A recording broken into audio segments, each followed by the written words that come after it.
Today's book club discussion will be on We're All Lying by Marie Still.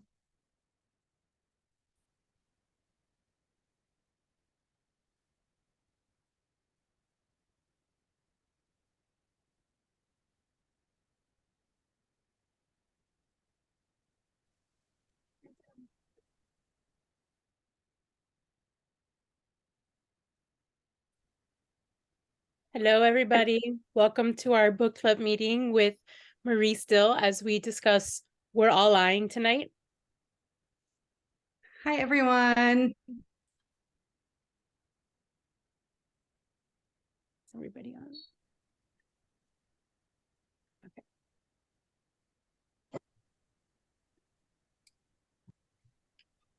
So before we get started, I wanted to introduce Marie. She is from Tampa, Florida. So kind of close to some of us on here.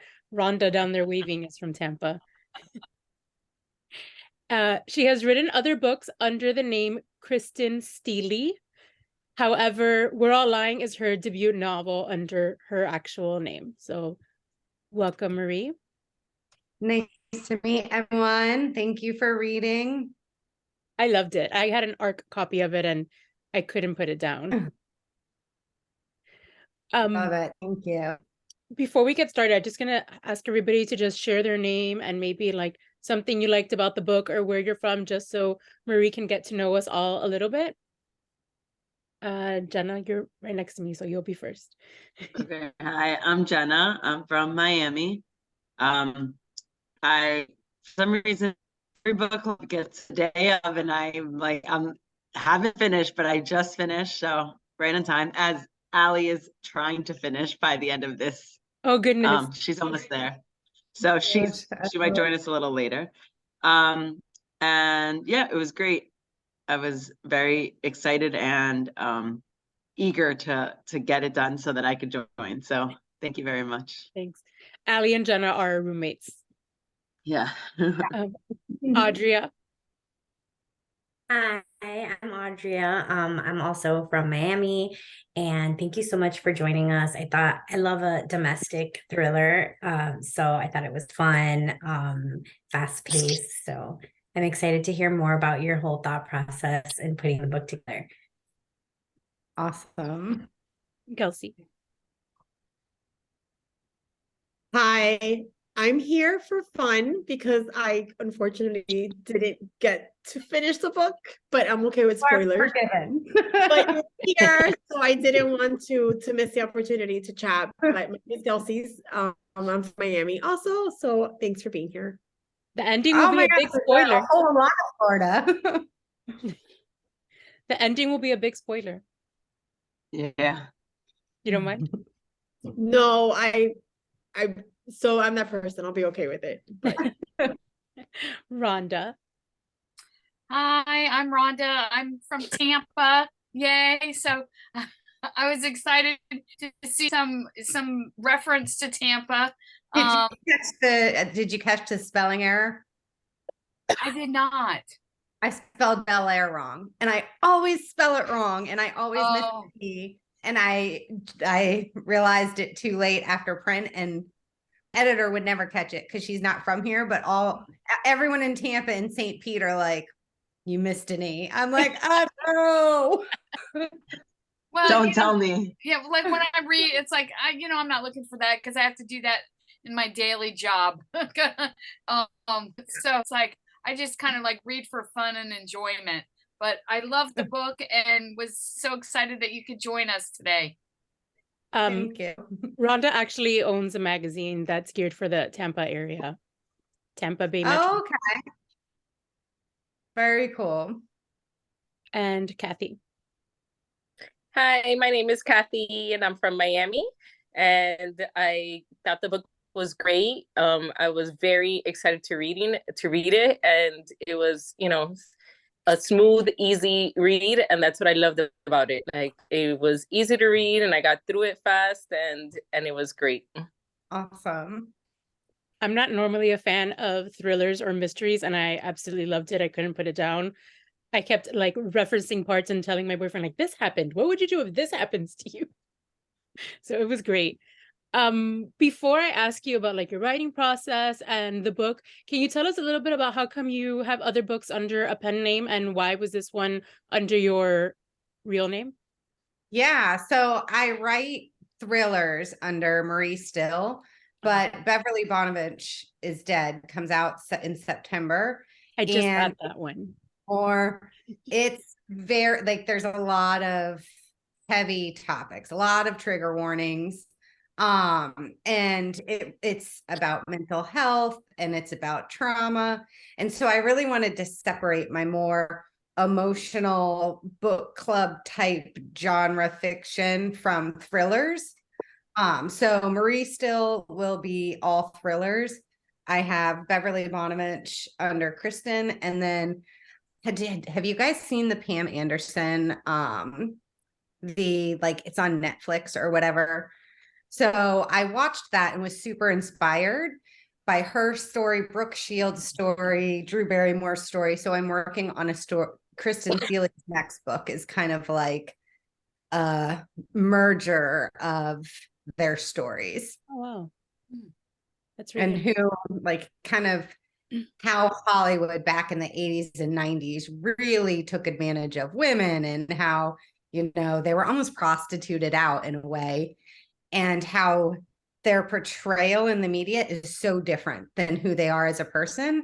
And so that's what watching her, I'm like, I am now obsessed with Pam Anderson. Because she just was like so down to earth and you felt so sorry for her. And so that kind of inspired my next story under Kristen. But total tangent, but like I'm like really excited about it because I'm writing it right now. No, that's Someone really suggests, if someone suggests you do that to separate your genres into different names, or that just you just started that and you kept them? Yeah, my publisher did. So they're all I sold this book and Beverly Bonovich to my publisher, and then she signed a 6-book deal. And so it was kind of the marketing strategy in order to some years release 2. Where does the name Kristen Steele come from? It's my middle name and my mom's maiden name. Oh, that's cool. So it's like a hat tip to the other side of the family. That's very cool. Can you tell us a little bit about your writing process and how the idea for We're All Lying came to be?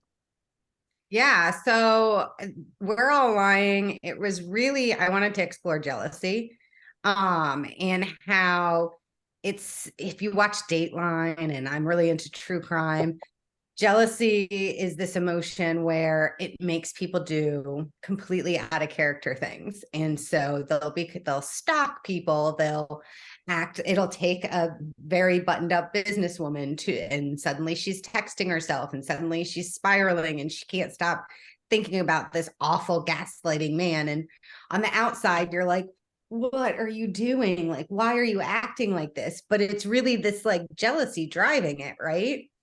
So I wanted to explore jealousy, but then outside of relationships. So you have Alice and she's jealous, and there's all these different types of jealousy.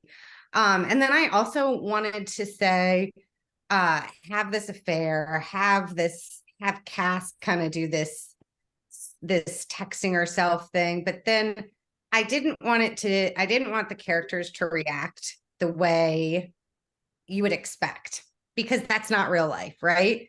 So like, well, what if she did this? What if this person did this?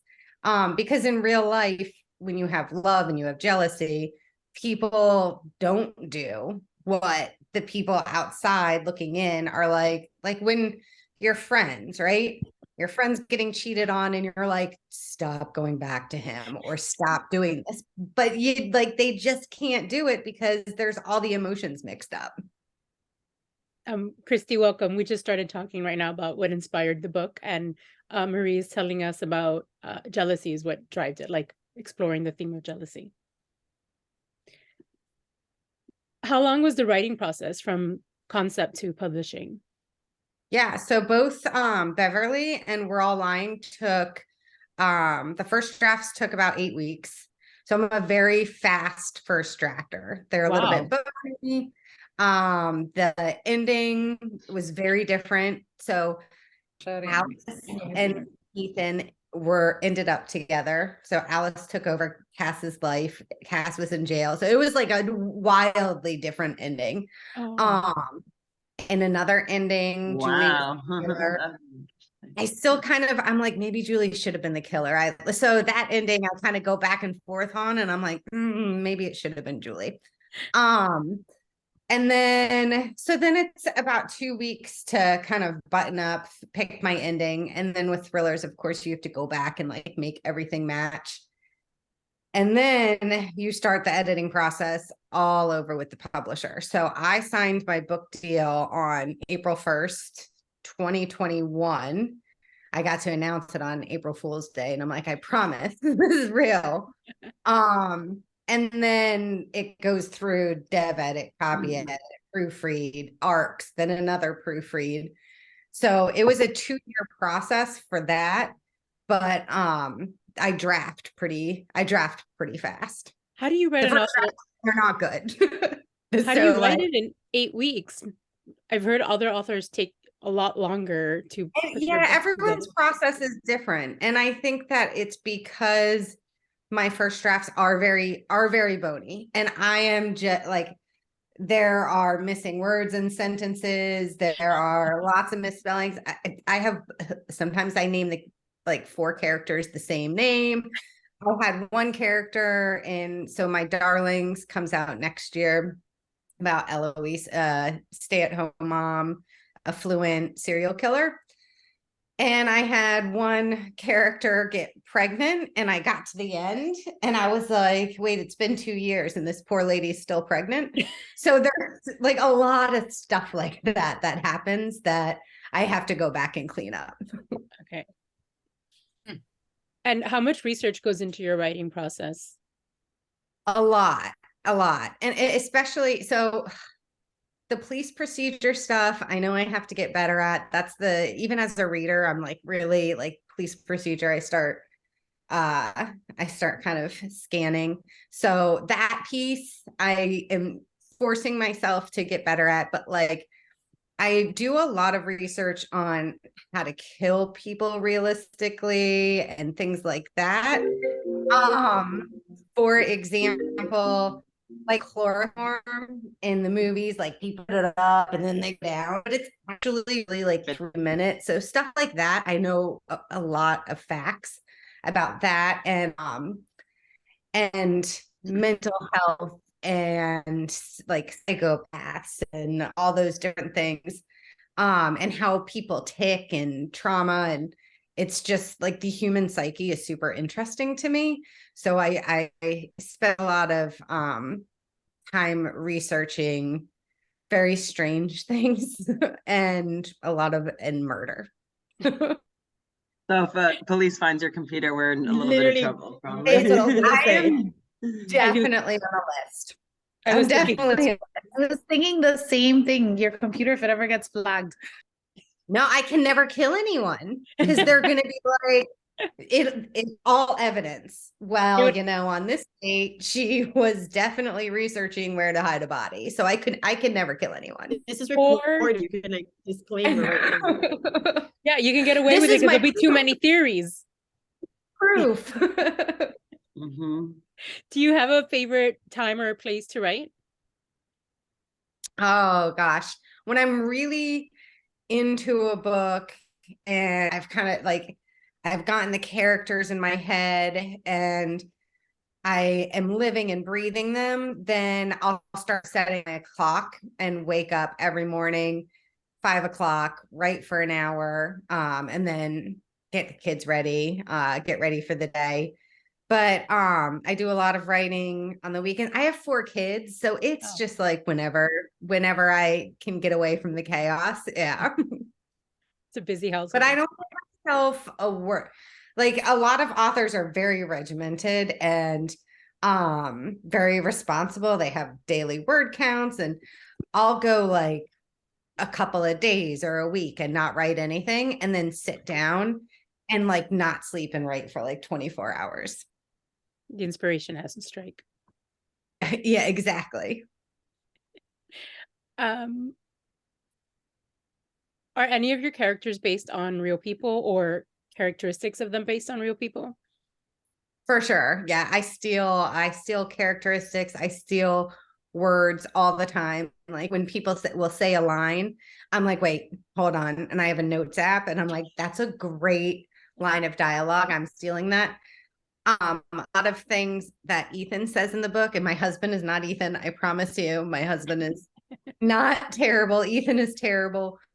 But like, he'll be like, we'll be in a tiff and I'll stop and I'll be like, I am stealing this word for word because this is an Ethan line. And so there's a couple lines in there where I'm like, I'm reading it when the final book came in and I'm like, does this sound familiar? And then Cass, lover, hater, she is definitely a lot of me. So flaws and all. And then Aubrey's very much my oldest daughter. Beverly is also based on one of my daughters. So she had a mental health battle that she went through, and she's bipolar, schizoaffective, and so she's based a lot on my daughter, but she's obviously older and it's a little bit different story. So, and I have asked permission if I can share that with people, so I'm not just like putting it on blast. But yeah, definitely I take little bits and pieces of people, but then some characters are like more wholly based on people in my life. Cool. Christy, in case you're confused, Beverly is the character in her next book that's coming out. She mentioned it before. I can't believe you write little dialogue while you're fighting with your husband. That might just kill the fight, because I would probably start laughing if you did. It does. It makes me like, it makes them much shorter because I'm like, this tiff is definitely going in the next book. It's like, Family values was a big theme in this book, and primarily what keeps Cass and Ethan's relationship going through all of the lies. How did this play into your writing? And also, why did you have them stay together? Yeah. So again, it was when there's an affair, from the outside looking in, a lot of people are like, I would just leave. I would just divorce. But there's actually a lot of relationships where that doesn't happen. I knew I did not want them to stay together. I knew I wanted Cass to finally be like, no, he's a gaslighter. I need to get away. But I wanted to portray that sometimes the woman stays and sometimes it works out. Or the man, whoever is sometimes there is an affair and a marriage stays together. Cass and Ethan should not have stayed together. So I wanted to show that, yeah, she is smart. She owns a business, but this gaslighter just totally like manipulated her. And it sucks, but it does happen. I really liked Cass. I liked the way she started off in the novel being so like headstrong and like this beautiful professional woman who had her stuff together, and seeing her unravel like amazed me throughout the novel. And I also liked how you like gave her a happy ending at the end. That was definitely, so I'm a workaholic, and I definitely pulled that from Cass, where sometimes when you're a workaholic and you work too much and you're throwing yourself into your career, like you're not paying attention to your kids enough. You're not paying attention to your family enough, and your life isn't balanced. And being vulnerable is super, super hard. So that was really my way of being vulnerable and saying, okay, this is a flaw. And it really impacted her decisions. It impacted her life. But yeah, she definitely got gaslit and manipulated. So I needed her at some point to leave him. My next question was about jealousy, but you kind of touched upon that already. So the next one, the relationship between Cass and Julie, it goes through many ups and downs. Can you talk a little bit about how this storyline came to be and what inspired it? I really liked the female friendship story, and I like that it wasn't picture perfect all of the time. Yeah, I wanted Julie to really be like Cass's like the honest best friend that we all need. Like when you're putting on an outfit and you really should not be leaving the house in it. Like Julie is the best friend that's going to be like, turn around, go upstairs and put something else on. And she's going to call Cass on her shit. So I really wanted Julie, and she's one of my favorite characters because I think her strength is super cool. And I wanted that to be kind of a mirror for Cass to say, you know, you're making really bad decisions and I'm going to call you on it. If anybody has any questions, feel free to jump in. Yeah, or things that like you hated that the characters did and you want to know why I made them do that. That was the last book club. There were some interesting things. They were like, I hated this. Why did you do that? Or I had somebody message me today that they were going to join us and they liked the book, but they didn't like the ending, so they weren't going to join us. I actually loved the ending. People are very split. People are very split. Some people really liked that it was a neat bow. And a lot of people hated that it was a neat bow. So I actually had a line that was like, I think Cass says, I have it here. Cass ends in like, everything great. Yeah. And I encouraged nope, that's my acknowledgements. My heart could break only this time from being too full of love. And there was going to be another line that was like, until someone crosses me again or something like dun, dun, dun. So like Cass isn't fully redeemed. But yeah, definitely it's a polarizing book, which is super interesting to me because as a reader, there's some books I love, there's some books I hate. So I appreciate all the opinions, but for this one, they are all over the place and I love it. It's super interesting.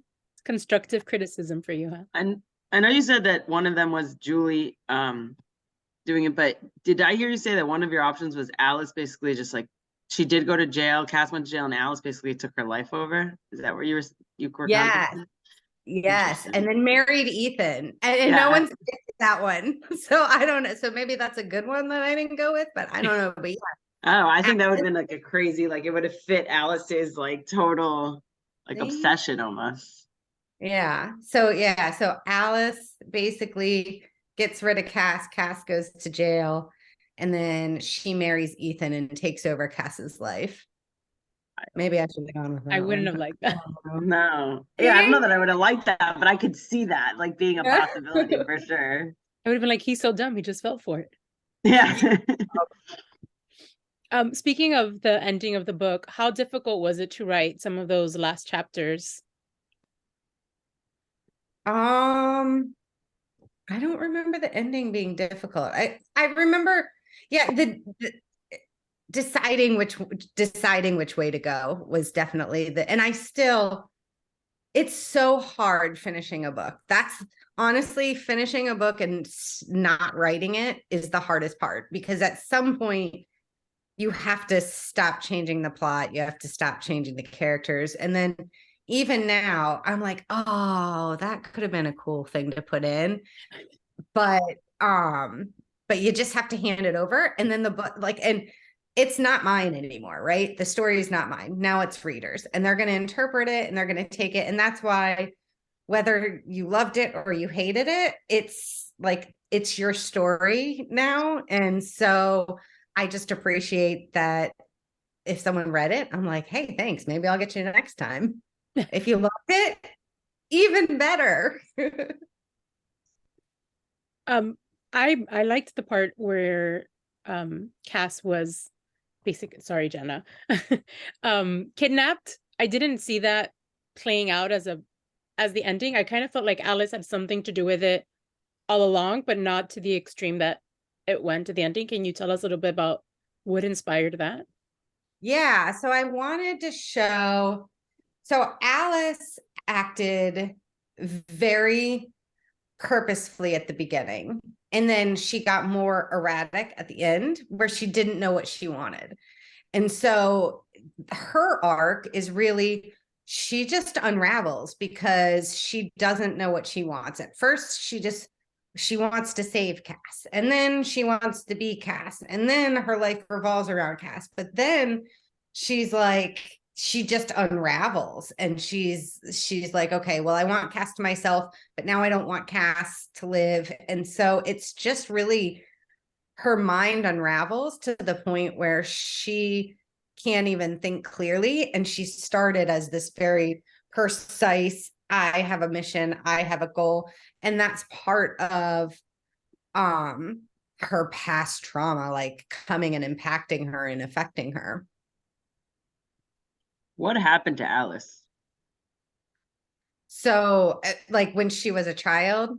No, sorry, like at the end, because don't we just like know she escaped, like Cass escapes, and then we say, and then in the hospital they're like, unless I missed it, in the hospital they're like, oh, you're fine, she's safe, she's dead. Oh, Like, yeah, Cass killed her. I think okay. with the employee award. Okay.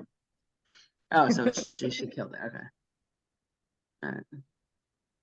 Does anybody have any questions, any comments? And if I get a detail wrong, let me know, because you guys have definitely read it. I read it months ago. More so I'm recently just- than I have. I mean, I'll keep going. I just read it. Go, Today, go. So. No, Yes. So I thought it was interesting, like, so Cass, so I never thought it was Cass sending it herself. I thought it was Alice sending the text messages. I didn't think it was this to this extent, but I did kept thinking that Alice, because obviously we knew you were giving like their perspective throughout the book. So I felt like Alice was up to something. So I thought it was actually her sending the text messages or orchestrating a lot of it. Again, I didn't think it went to that extent that she actually killed her, but I guess some of the things that Cass described throughout it, because you give the different perspectives, is, oh, I have these lies, or I have this like story that I'm not, I have like a fake life almost. Like there's a lot of things that people don't know. Was it just basically bringing in her mom and her background, or like did you have other things initially So it was really the fact that she like let her mom die. Okay. And that stuck with her, where she was like, so Cass has always viewed herself as essentially a murderer, right? And so that is this persona that internally she has like guilt and blames herself and thinks of her as, well, I killed my mom. She really let her die, but in her like child brain, she's like, I'm a murderer, I killed her. And so that's who she sees herself internally, and on the outside she's always been trying to like hide what like she perfect, like of herself. Yeah, that's true. I didn't really think, I guess at that point you had put her mom in such like a, I was like, okay, her mom killed herself, she didn't like kill her, but yeah, that makes sense. Like she blames her, not blames herself, but she let her die. Exactly. And like that's what she's covering up. That makes sense. Anybody else? Please, someone else. Love the different perspectives. I love the different perspectives that you gave from the different characters. I always find that interesting. How we can tap in and see, you know, what the other characters are thinking, I was actually teaching that this week with my students, the perspective, like same scenario, same situation, but just we see it from different angles. And I enjoy books like that. I mean, at first I thought it was Julie, like for sure. I thought it was her. And when it was Cass like admits to sending the text messages, I was like, oh my God, this is totally not turning out to like what I thought. I was like, oh, the whole thing, she like doctored. I thought she had doctored everything up. Everything was fake. So I really like how it played out. Yeah. I had Emma chapters in there too. And that's one of the things that I've gotten feedback, and they're like, oh, why did you take them out?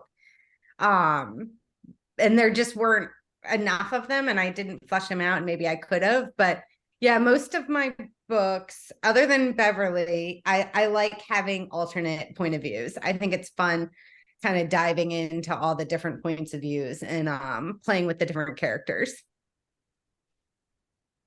I was in awe every time Alice did something to like mess up the business, like that scandal she did at the event. I can't remember the exact scandal, but I remember because I was in event planning at one point in my career, and I was like, how are they just letting this happen? And she comes back to work and yeah, and there's like weird things that she did that I forgot that I wrote in. Like someone DM'd me the other day and they're like, Alice carving Cass's, like carving her name and arm. And I'm like, oh, I don't remember that, but that's crazy. well, in the beginning when she like broke into Cass's house to get, I forgot what she got, but she just like showed up and went into her house. I'm like, why does she have like all of Yeah. why is everything so easily accessible to her with nobody questions it? Even the cameras on her phone too. I was Yeah, like, she what clearly. is that? Yeah. Yeah, and part of so Cass, it's kind of like her ego, right? Where she trusts Ethan, she trusts Alice because it's a little bit of her ego thinking, well, you know, this is my assistant, this is my husband, they would never wrong me. And that really is part of her downfall. They never wrong me until they have an affair. Yeah. Well, and Ethan, I mean, multiple affairs. It was just one. I mean, and I think that's what, Cass, when I think she found that out, she, she thought, how could he cheat on me? But then it was just, he cheated on her multiple times. Yeah, he's bad dude. Awful. A serial cheater. Yeah. Welcome, Ellie. I made it. Just a little, but I couldn't stop. I had to read how it ended. Okay, since you just finished, what'd you think? You're like the most freshest outlook right now. Yeah, I am definitely very surprised. I don't know what you guys were talking about because I put headphones in, so I really couldn't hear. I can't hear you very well. I put headphones in because I didn't want to like maybe accidentally hear, but I guess like Alice would be, a main figure from, feel like early on like that. I was like, okay, she's going to be involved, but everything else I was not expecting at all. That was all good. Does anybody have any questions for Marie? I have it's not a book question though, but I'm just really curious, and since she's an author, that she could enlighten me. Who chooses the audio book reader? Because I do audiobooks, and I'm just curious, is that like through your publisher, or is it like, do you have a say in it? No, you don't. So I have, there's two publishers. So I have the publisher that does the print and the ebook. And then I have an audiobook publisher that bought the rights to the audiobook. And I don't have a say. Just curious.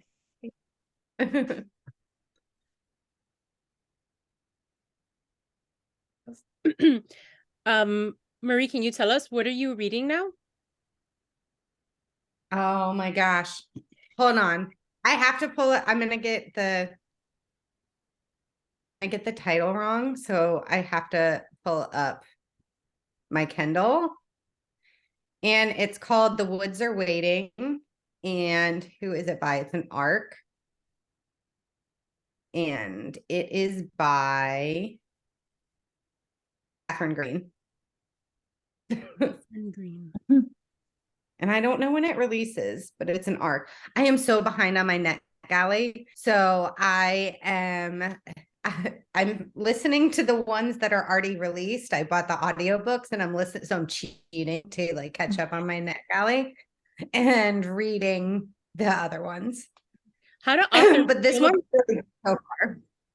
Since you also do NetGalley and you're an author, how do authors feel when the reviews don't come out before the book does? I don't really pay attention to that closely to it. But I feel horribly guilty when I am behind pub date. I think the publisher approves that, manages it. So I don't even know when people aren't reviewing in time, but yeah, so I do feel bad. But then I'm like, you know what? I'm now marketing afterwards. So I like talk myself out of my guilt. But I have even like print books I have behind me of author friends that are ARCs that are already released, and the guilt has finally gotten to me, and I am power reading right now to catch up. I am the same. I'm like, well, they can use the advertisement as the book is coming out a few weeks later. Exactly. It's okay. All marketing's good marketing. Right. But someone has put an Instagram post that was like, make my NetGalley rating great again. And I was like, I need that because Hard. I down to like 69% and I had like 30 approved books on my shelf. I'm like, oh my gosh, I'm never going to catch up. I'm sorry because I'm an author and I should know better. I go through like request frenzy and I'm like, this sounds good. And then they all come in. I'm like, I don't have time to read everything. It was terrible because it was my first time having a book on NetGalley, and I'm in marketing, so I get like really obsessed with stats. And so I'm on there and I'm like, ooh, I'm on the first page of most tested books, or I'm on this, or this many people liked the cover, this review came in. And then I'm on NetGalley too much. So I'm like, well, this looks good. Look, click, click, click, click. And then they all get approved. And you're like, oh no. If anyone is wondering, NetGalley is a program where you can request books before they're published to read them, but you request them and the publisher has to accept you. Like you have to be approved to get it. So some publishers are stricter than others, but in return, you should give a review to the book on the platform, and it connects to like, I believe, Amazon. So the authors get reviews in a timely manner before the book's published. So it's open to anybody. You can sign up. I believe there's like some kind of approval process to sign up, but yeah. So that's how we read Beverly in advance. Huh? Well, I said that's how we read Beverly in advance. Beverly's on NetGalley right now. Yeah. I just got it like a week ago, but I haven't started it. The trick if you're first on NetGalley, so publishers look and like they want to see that that you're actually reviewing books. The trick is they have read now books on there. So you read a couple where you don't have to get approved, like you're just auto approved. So you go in, you get a couple of those, you show that you review, and then you can put links. Like if you have an Instagram or a book club or a Goodreads, and you can link and just prove that you're reviewing on other places because they don't want just the NetGalley review. It's for everywhere, but that's the trick. And I learned the tricks really early, and I have no self-control. So I'm just like constantly have way more books than I should. I have more books than I can read this whole year. I'm like, I need to stop requesting, but they're so good. And it gives me good books to suggest for the book club. And then it makes me sad because I'm like, if I never have time to read all the books in my Kindle, and then I get really depressed. Because of NetGalley, I bought a Kindle. What type of genre do you enjoy writing the most?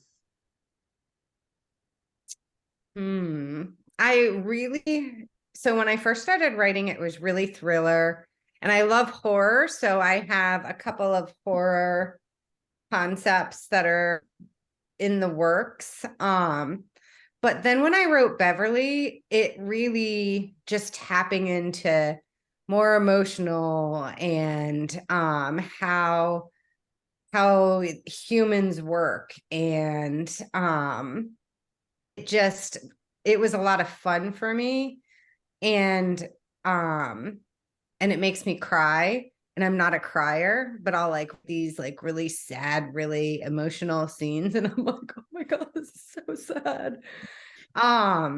So if you would ask me that a year and a half ago, I would say definitely thriller, but now that I've written more women's fiction, book club fiction, I really I don't know. There's just something about getting into the characters and really exploring like human emotions that's a lot of fun for me. I have a question for everybody. What was your favorite part of the book? I'm going to start at the bottom. So, Gelsey. I'm still in it, so What are you I'm liking still the reading it. best? I don't know. I'm The just first, like, just say first line. I don't know. I'm still like not like I think I'm like 40% in. So Okay. I'm still like feeling everybody out. So we ruined a lot for you. No, but it's okay. I kind of because like I said, some of us read like the same books all together, like aside from book club. So we chat about it. So I knew some stuff anyway. So I was okay. Some books I need to know certain things, so I was okay with it. Kathy? Well, I'll just say Oh, sorry to sorry. jump in, but not necessarily any I specific can't book, hear but- you. I don't There. know where the speaker is Much here. better. I just really loved how descriptive your writing is. Everything was so like I could really feel what you were saying. I felt so in it. Everything you like, the way you described everything was just so real, and you like really felt like you were there. So I just like as I kept reading, I'm like, wow, I love how descriptive it is and so interesting, and it just felt very real. So just wanted to say I really enjoyed that. That's an awesome compliment. I'm glad that we moved the computer so we could hear it. Okay, Kathy. Well, I just want to piggyback off of that comment that was just made, because what I liked was that even though it was descriptive, I feel like it was still a fast read, because sometimes you're reading a book and there's just like so much detail that you're just like, oh my gosh, okay, I got it, let's move on. But I did not feel that. So I'm glad that you pointed that out. And I would say my favorite part of the book was when we find out that Cass was behind the text messages, because I was just like, oh my goodness, like this is just crazy. Like this woman went off her rocket here. Like, she went crazy and she set this all up. And I didn't even know that this is like a possibility that you could just send these text messages, to yourself. So that would be my favorite part. You can thank my editor for the description not getting too bogged down, because I love my metaphors and my similes, and like you get to pick one per sentence. You can't have three. So that is definitely thanks to my editor for calming me down a little bit. Audria? So I liked, and I think it was mentioned before, the friendship between Julie and Cass. I liked their dynamic a lot. And I also liked, the name is escaping me right now, when she meets up with her other friend who had the affair. I liked that sort of insight into an affair, that like, and you mentioned it as well, that it's not always like one dimensional. She had this friend who she cared for who did something not great. And I liked that made her struggle back and forth whether or not she wanted to be with Ethan. So I thought that like really humanized a lot of the characters in the book. Rhonda?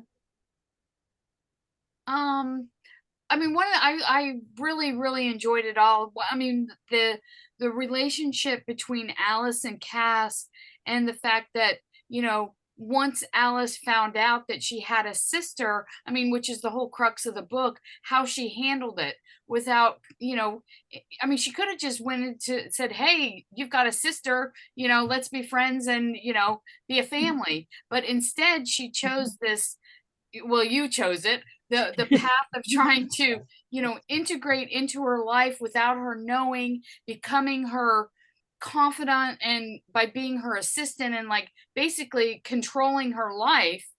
And then she just kind of, then Alice just goes, instead of just saying, hey, we're family again, she just goes wackadoodle. And we're, you know, that's the whole point of the book. And I mean, I did not see that coming. You know, I did not see Alice going that far off the rails to the kidnapping and then, you know, trying to decide in her own mind, should I let her live? Should I not?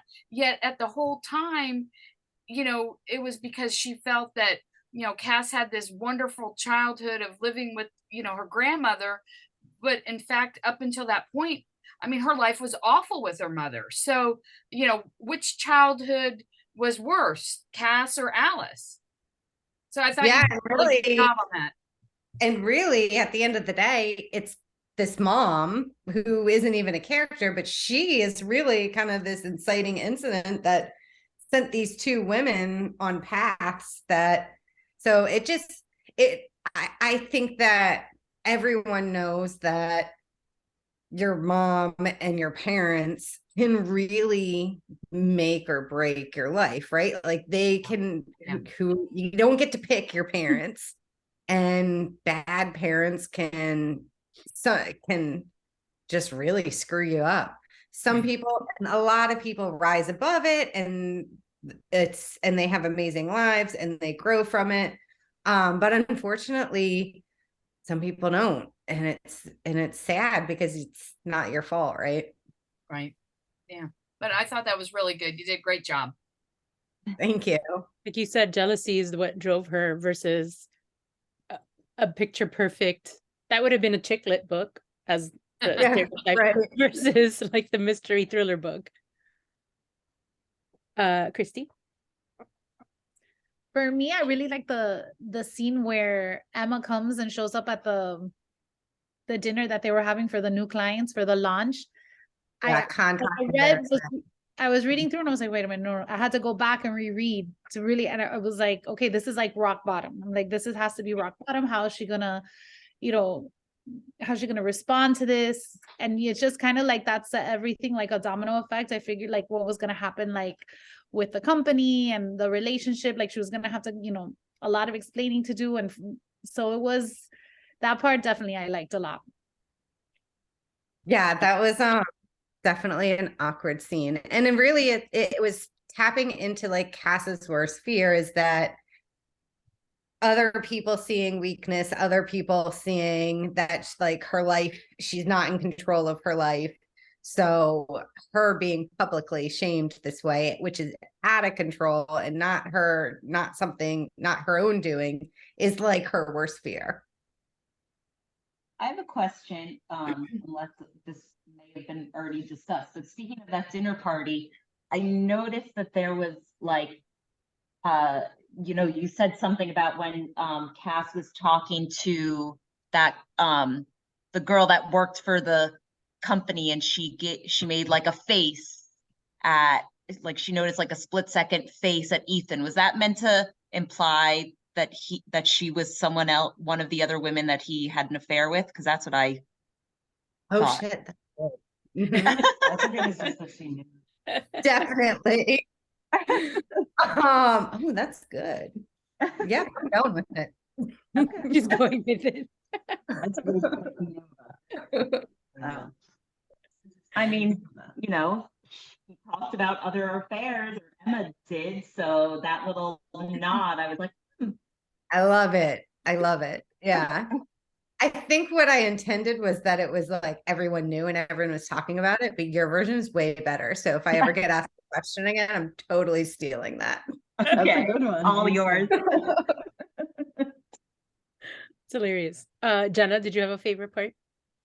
I think just more like as it was going and we found out that Cass actually sent the text message, and then you made a few references to she had been drinking a lot and her mom.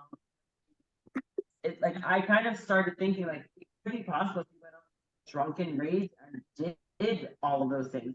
The fire thing, I was like, well, you almost like killed yourself. Like it could have been she fell asleep. Like I really started thinking like she kind of might have gone on this drunken rage with the fire and potentially the murder. And she kept even like saying, did I do this? Like when she was staying at Julie's house, like like almost telling herself like, I didn't do this. Did I do it? You know, so I thought just like the twist at the end, because I was starting, I never thought that, but then like I started going down that path when you just kept referencing like the alcohol and like the rage and like the, like you talked about earlier, the jealousy, and just, you know, like there is that whole like legal argument of like someone like blacking out almost and doing something and not even knowing they did it.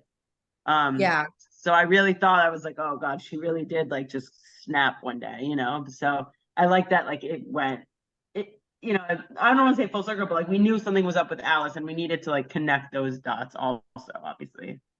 So that was Yeah. cool. In my original, when I plotted out the book, it was Cass who lit the fire. And then as I was writing, I was like, I don't know, because her kids are there. That's and when I was like, already that's the only like, people she like cared about. Oh, Julie, I feel like I yeah. just did. Yeah. So I changed that, but it was originally Cass that set the house on fire. And so that piece, the texting herself, is pulled from a true crime case. And the relationships are different, very different story, but it was like a woman was texting herself and set fire to her house. And then as I was kind of like pulling that inspiration, and I'm like, she has kids there and we can't hate Cass that much. And burning your house down with your kids in it is very unlikable. Yeah. I liked Cass's relationship with Julie's partner. I can't remember her name right now. The scene when what? Victoria. Yeah. I liked the part where she was over and she made dinner and she was like trying to comfort her, and then they did the yoga day the next day. During that section, I thought Julie was the one behind everything. And I liked how no, because I feel like she wasn't being very supportive of Cass during those moments. Like she was doing it because she was kind of like obligated as her business partner, is the way it came across to me. And then her partner was the one that was like comforting her and being her friend and like trying to talk her through it. Yeah. Definitely Julie's a little bit like colder, more reserved with her feelings. And then Victoria is this just total opposite, right? Like very warm. You can like smell the lavender, and like I pictured like Nicole Kidman when she has like the big curly hair. That was like my inspiration for her. Totally not how I imagined her in my head, but Oh, how did you imagine? How did she look? Thin, dark hair, like kind of hippie-ish. I love it. Very like easy breezy person. Yeah. I liked her a lot. I wanted more of her sometimes. Okay, I have another question. At the end, in the fast forward, why is it that Cass decided to leave the advertising company exactly if she was cleared of like any wrongdoing with the company? Yeah, I think it was so part of Cass's issue and why she got so wrapped up in texting herself and doing these bad things and like kind of going off the deep end is because she cared way too much about her public persona, and she cared way too much about her career, and she wasn't taking care of herself. She wasn't taking care of her children. She wasn't like focusing on these like important things in life. She was focusing on these more superficial things like her career and her and what people think of her and all of these other things. So it was really a way which again, like I still am very much into my career, so I believe in working moms and all of these things, or stay-at-home moms, or whatever women want to do with their life. But this was Cass's way of saying, okay, I need to really balance myself, and I need to not be this person who's so focused on my public persona and my career. And I need to focus on things that are more important, like my kids and myself and my health. And I know you said like you go through a draft, well, like after your draft, you like refine it. Was there more mention of his Ethan's best friend? Because I know like you talked about that earlier and like told the whole backstory about like how Ethan and Cass met and like the friend. And I mean, I know it's important in the beginning because like the new wife is the one that he went to stay with and she's like annoying or whatever. But like, was there more later on in the story that you originally had with them, or because they kind of I like had Cass kill him. But then it felt like too much. I had Cass kill him. in what context? Like how? Why? Because he was a bad dude too, right? Well, because of what he did to her originally. Okay. Yeah. And so it was on the surface like, okay, well, it was the drugs and the alcohol and I forgave him. But then there was one storyline where, and Cass never really forgave him. She just kind of like put up with him.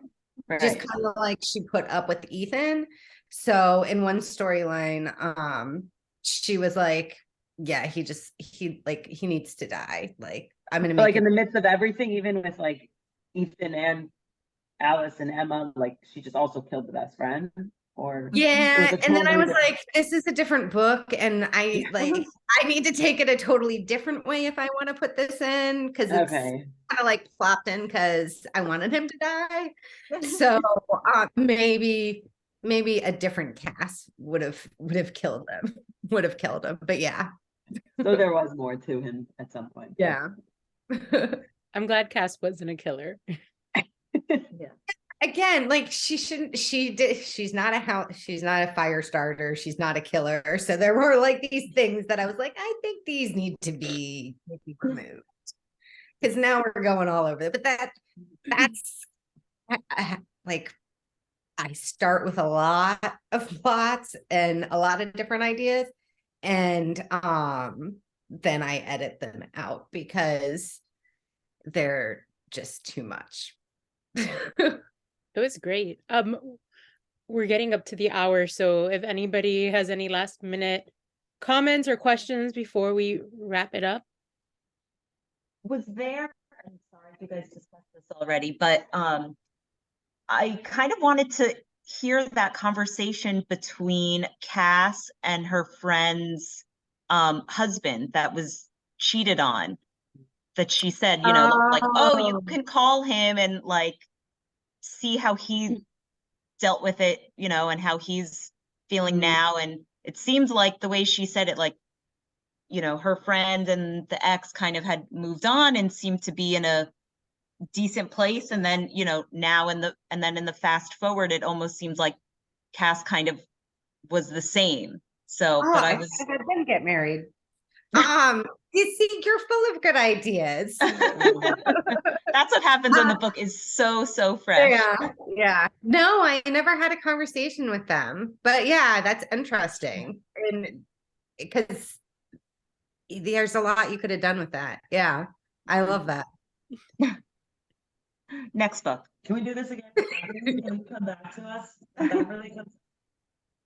Did you hear her? Job for her. Yeah. Did you hear Jenna?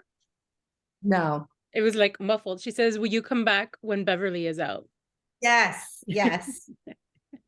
Beverly sounds really good. When is it you said again that it's going to be published for the general public?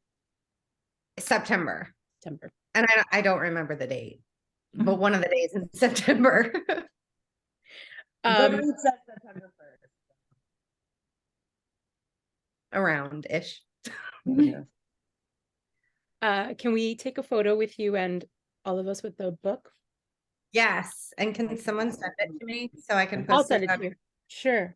I hold up the book too. Yes. Let me. Is Allie running to get the book? Okay, we'll wait for her.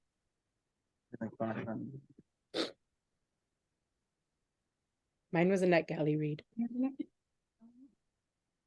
Well, then I forgot about this part and I need to find the book on my Kindle. I returned mine already on Libby's, so You're allowed. Just smile.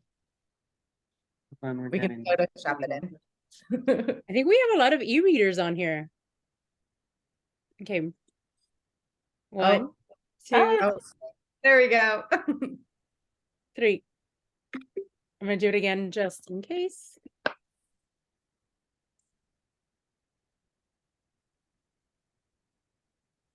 And mine went away. Okay. 1, 2, 3. Our next book, let me pull it up. Wait for more questions. What? Where is Well, it? One path to accuse Ethan at the end. We can't hear you. Why did you want Cass to accuse Ethan at the end?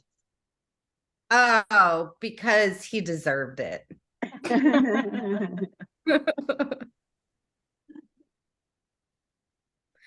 Yeah, and I don't know if you guys are on Instagram, but I'm on Instagram all the time. So if you have any other questions, Marie still writes, slide into my DMs. Or if there's any other things that you're like, wait, why did you do this? Feel free to ask me. You were great on social media. You reshared, I think, everything I posted. Thank you so much. No, I appreciate it. This was a lot of fun. You guys were awesome. These are great questions, and it was Thank so fun you. hearing y'all's Thank thoughts you. and different perspectives. Okay, our next one is Women Are the Fiercest Creatures by Andrea Dunlop. I'm going to put here in the Good. chat a link if anybody wants to order it already. I What haven't genre? seen it. Women's fiction. So it just came out by independent book publisher Zibby Books. So I have seen it at Books and Books. I haven't seen it at Barnes and Nobles, and I was just there this past weekend. It's about a tech mogul guy and the 3 women around him during the time of his, from startup till it becoming a big business, from his college girlfriend to his ex-wife and his current wife, and kind of how he used their ideas to build up his business and didn't really give them any credit. And then like they're each woman's like individual life pre and after him. So there's going to be connections.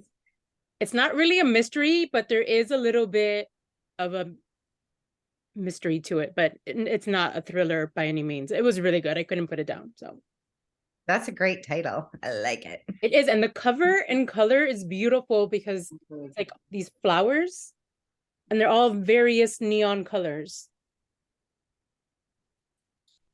So that's our next read. And we'll be discussing July 19th. All right. And the author will be joining us too. Great. Marie, thank you so much for joining us. This was so much fun. We loved getting your insights, and now we're all, I think, going to start reading Beverly tonight. Yes, and if you're not on NetGalley, go request it. I think it was the approval process was pretty quickly for that one. I saw you posted and I went and requested it that same day. Nice. I like it. Thank you again, and good luck on your next one. And we would love to have you back to discuss Beverly. That mental health story sounds really interesting. I'm in. Let's do it. Awesome. Thank you so much. Thank you. Until Thank next you. time. Thank Nice you. to meet you guys. Bye. Have a good Bye. one. You too. Bye. Thank you.